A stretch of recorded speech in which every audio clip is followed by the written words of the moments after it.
If you're over 50, please stop what you're doing and listen closely. What I'm about to say may be uncomfortable, but it could be the most important message you hear this year. There are small habits, things you do every day without even thinking, that are silently destroying your blood sugar. Yes, destroying. And the worst part? Most people don't even realize it's happening until they're sitting across from a doctor who says the word insulin. That's when the fear kicks in. The confusion, the frustration. How did I get here? I thought I was doing everything right. My name is Dr. James Hill. I've spent over 30 years treating patients with type 1, type 2, and prediabetes. And I can tell you with certainty, it's not about willpower, it's about knowledge. And today, I want to share what I've learned with you in a way that's clear, simple, and real, because I know how overwhelming this all can feel. But I also know there is hope. Before we go any further, I want to ask you something from the heart. Could you share with me in the comments where you're watching from, how you've been feeling lately? Or maybe your biggest question about blood sugar or diabetes? I read every message. And when I can, I reply. Because your story matters. And someone out there might read your comment and realize they're not alone in what they're going through. Now let's get to the truth. The part no one told you. Blood sugar problems don't just come from eating too much sugar. It's much more complicated than that. In fact, many people who rarely eat sweets still end up with dangerously high glucose levels. Why? Because the real enemy isn't just the sugar in your coffee. It's the so-called healthy choices we've been told are good for us. A glass of orange juice in the morning, a slice of whole wheat toast with a little jam, a bowl of fruit. These sound healthy, right? But when you're over 50 and your metabolism has changed, these foods can spike your blood sugar like a rocket, especially when eaten alone, without protein or fiber to slow things down. I remember one patient, Linda, 67 years old. She came to my office exhausted. She couldn't think clearly, was getting dizzy spells in the afternoons, and felt constantly drained. But she insisted her diet was clean. She had fruit every morning, oatmeal, some crackers in the afternoon, no fast food, no soda. But her blood sugar was through the roof. Why? Because she was eating high-carb foods without any balance. Her breakfast was giving her massive sugar spikes. Her snacks kept her insulin working overtime. We made a few small changes, eggs in the morning instead of fruit, nuts instead of crackers. And within 2 weeks, she said, I feel like myself again. That's the power of awareness. If you've been feeling foggy, irritable, tired no matter how much you sleep, it's not just age. It could be your blood sugar. Your body is trying to tell you something, and the signs are everywhere. Frequent urination, constant thirst, cuts that heal slowly, tingling in your hands or feet. These aren't just random annoyances. They're your body waving a red flag. But too often people ignore these signs, thinking it's just getting older. So they carry on with their usual habits, the same breakfast, the same snacks, the same routine, and over time the damage builds, slowly, silently, until one day their blood work tells a different story, one that could have been changed if someone had just explained things differently.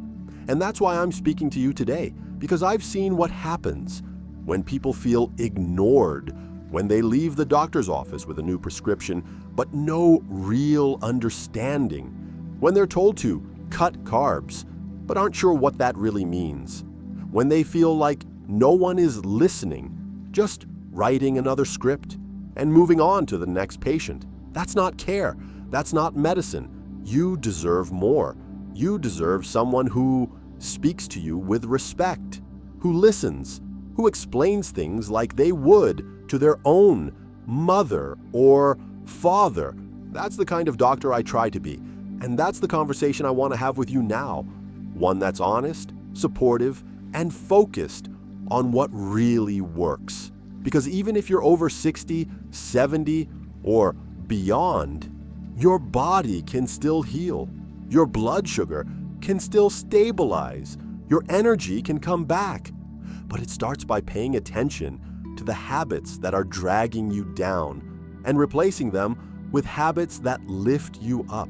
Let me tell you something I've seen over and over again in my years as a doctor.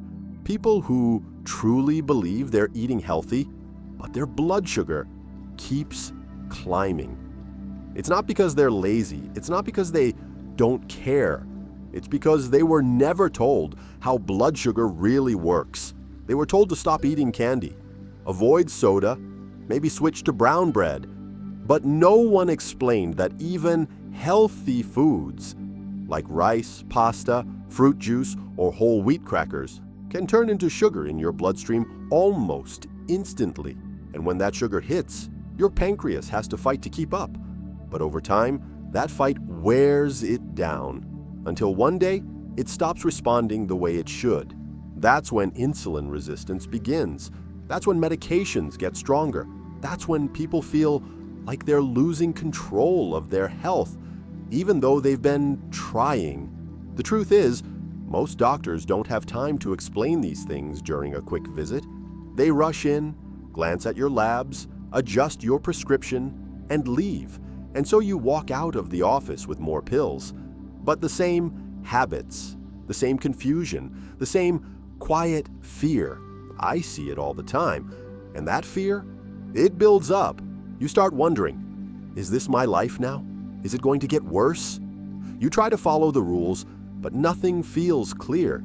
That's why I believe you deserve better. You deserve to understand what's happening inside your body in a way that actually makes sense. Not in medical terms, not with numbers, but with real-life language. Like someone sitting across the table from you, helping you figure out what's been hurting you and how to stop it. Take bread, for example. I had a patient, Arthur, 73 years old, who loved having toast in the morning. He said, "Doctor, it's whole wheat. That's good, right?" And yes, that sounds healthy. But for someone whose glucose is already unstable, even whole wheat bread can cause big spikes, especially when it's the only thing on the plate. We switched his breakfast to include a boiled egg, avocado, and just half a slice of bread.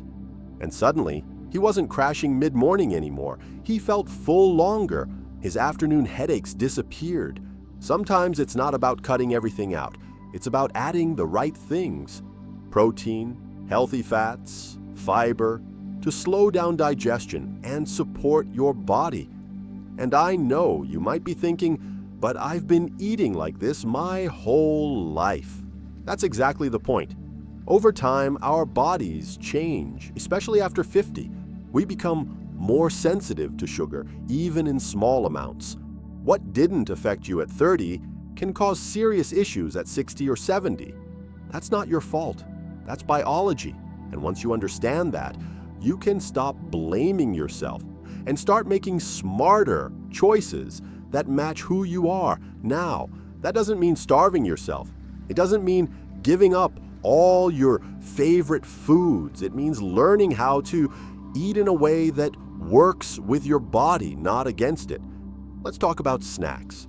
One of the most common mistakes I see is people grabbing something light between meals, maybe a fruit or a handful of low-fat crackers. But when you eat a banana or a pear without any protein or fat, your blood sugar spikes quickly. That's why I often suggest pairing fruit with a small handful of almonds or a slice of cheese. It balances the meal, keeps your blood sugar more stable, gives your body what it needs to keep going. You'd be surprised how much better people feel just from making that one small change. Then there's hydration. So many of my older patients are chronically dehydrated and don't even realize it. When your body is low on water, your blood becomes more concentrated and your sugar levels rise. But instead of drinking water, people often reach for coffee, tea, or even diet sodas. These drinks don't help. In fact, they often make things worse. I always recommend keeping a glass of water nearby, especially between meals. And I explain it simply. Water helps your blood flow better, helps your kidneys flush out excess sugar, and helps your whole body work more efficiently. It's one of the cheapest and most powerful tools for managing blood sugar, and yet it's so often overlooked. What I want you to know is this: none of these changes have to be overwhelming. You don't need a complicated diet plan or a long list of forbidden foods. You need to understand your body. You need to know which habits have been quietly raising your sugar for years, and which new habits can gently bring it back down. That's what I'm here for, not to scare you, not to shame you, but to guide you with honesty and kindness through this journey. One of the hardest things I hear from my patients over 50 is this: "Doctor, I'm just tired of trying, tired of feeling like nothing works." And when they say that, I don't rush to fix it. I sit with them in that moment because I understand. I really do. It's exhausting to feel like you're doing your best, but your body keeps working against you. It's frustrating to get your hopes up with every new medication, every new diet, only to see your blood sugar stay high. It wears on your spirit. It makes you question your worth. And that's why I always remind my patients, your struggle doesn't mean failure. It means you need a new approach, one that works with your life, your rhythm, your age, your reality, not some perfect plan from a textbook, a human plan, one step at a time. Let me tell you about George, 76 years old, widowed, living alone. He was scared, not of dying, but of losing his independence. He told me, "Doctor, I can handle a lot, but if I have to start insulin, if I lose my eyesight or can't walk to the store, I don't know what I'll do." That fear was real. And it wasn't about vanity. It was about dignity, about staying in control of his own life. And you know what helped him the most? Not a miracle pill, not a new doctor. What helped was feeling seen, feeling heard, feeling like someone cared enough to explain why skipping meals was hurting him, why late-night snacks were keeping his glucose high all night, and how just 15 minutes of walking a day could lower his numbers. We made a plan together, nothing drastic, just honest adjustments. And slowly, his numbers improved. More importantly, he improved. His spirit lifted. He started smiling more because he no longer felt helpless. Sometimes, what people need is not another rule, but permission. Permission to try again. Permission to do it differently. Permission to be kind to themselves. I want to give you that permission now. You are allowed to change at your own pace. You are allowed to get it wrong sometimes. You are allowed to rest.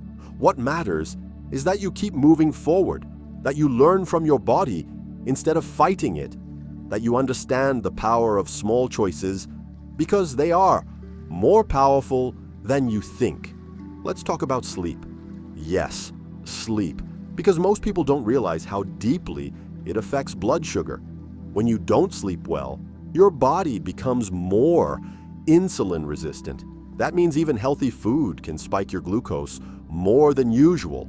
Poor sleep also leads to more cravings, more emotional eating, and less energy to prepare good meals. So if you've been waking up often at night or sleeping only a few hours, don't ignore it. Don't just push through. Try setting a gentle routine. No screens before bed, a quiet space, light dinners with less starch. Even adding a calming tea or 10 minutes of breathing can help. You don't need to chase perfect sleep. You just need more restful moments. And your blood sugar will thank you for it. Then there's stress. Another silent enemy. Chronic stress keeps your cortisol levels high. And cortisol tells your body to release more sugar into your blood, even if you haven't eaten. That's why people under stress can have high glucose readings even when they're eating perfectly. I always encourage patients to find something, anything, that brings them calm. A walk, outside, a few minutes of music, writing in a notebook, prayer, laughing with a friend. These things are not luxuries. They are medicine, just as real and important as the pills in your cabinet. And please, if you're caring for someone else, a spouse, a parent, even a grandchild, don't forget yourself. I've seen many caregivers neglect their own health out of love. They skip meals, don't take breaks, stop going to appointments. But the truth is, you can't pour from an empty cup. You can't help anyone if your body is breaking down. You matter too. You deserve care too. And when you start to feel stronger, your presence becomes even more powerful for those you love. So no matter how tired, discouraged, or confused you might feel right now, know this: there is a way forward. Not a perfect way, not a quick way, but a real way, rooted in small, doable changes, rooted in understanding, rooted in the belief that your life, your energy, your clarity, your joy still matters, because it does. As we close this conversation, I want to leave you with something deeper than advice. I want to leave you with belief.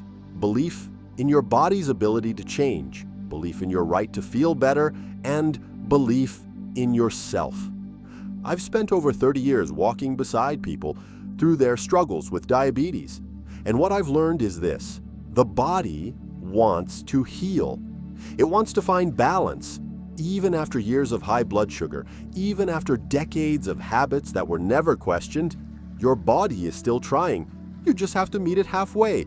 You don't need to be perfect. You don't need to do everything at once. But you do need to believe that your choices still matter, because they do, more than you know. Many of my older patients tell me, "Dr. Hill, I've lived like this for so long. Is it even worth changing now?" And I always say, yes, because change isn't just about numbers. It's about how you feel. It's about waking up with a clear mind, about having enough energy to enjoy your day, about feeling proud of yourself again. Even a 10% improvement in your blood sugar can lead to better sleep, better moods, less inflammation, fewer complications. And that 10% is not out of reach. It starts with the little things we've talked about: changing what's on your plate, drinking more water, taking 5 more steps today than you did yesterday. Those things matter. They are the path forward. And if you feel alone in this, I want you to know you're not. There are people just like you in cities and towns all over the world who are quietly facing the same battles, the same frustrations, the same fear of insulin, the same exhaustion from doctor visits, the same hope that maybe, just maybe, things could still improve. That's why I invite you from my heart to leave a comment. Tell me where you're watching from.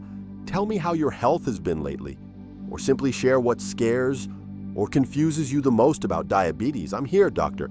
James Hill, reading every message, because your story deserves to be heard.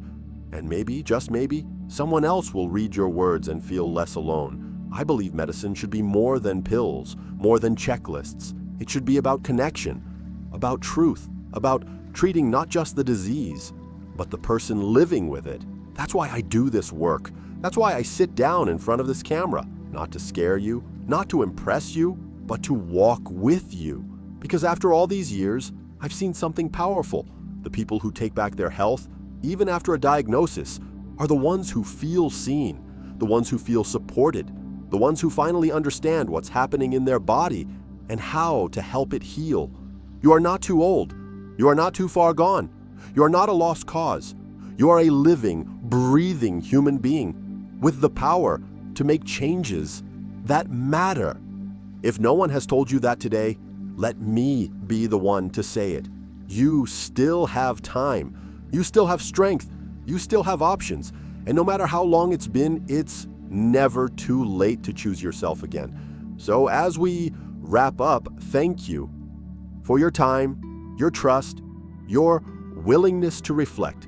Thank you for letting me speak to you, not just as a doctor, but as a person who cares. I hope this message stays with you. I hope it reminds you that healing is possible, that stability is possible, that feeling better is possible. You are not walking this path alone. I'm here with you, and I'll keep showing up as long as you keep listening. Take care of yourself. Drink your water, eat with kindness, rest when you need to. walk when you can, and speak to yourself the way you would speak to someone you love, because you deserve that. I'll see you in the comments, and I'll be right here, listening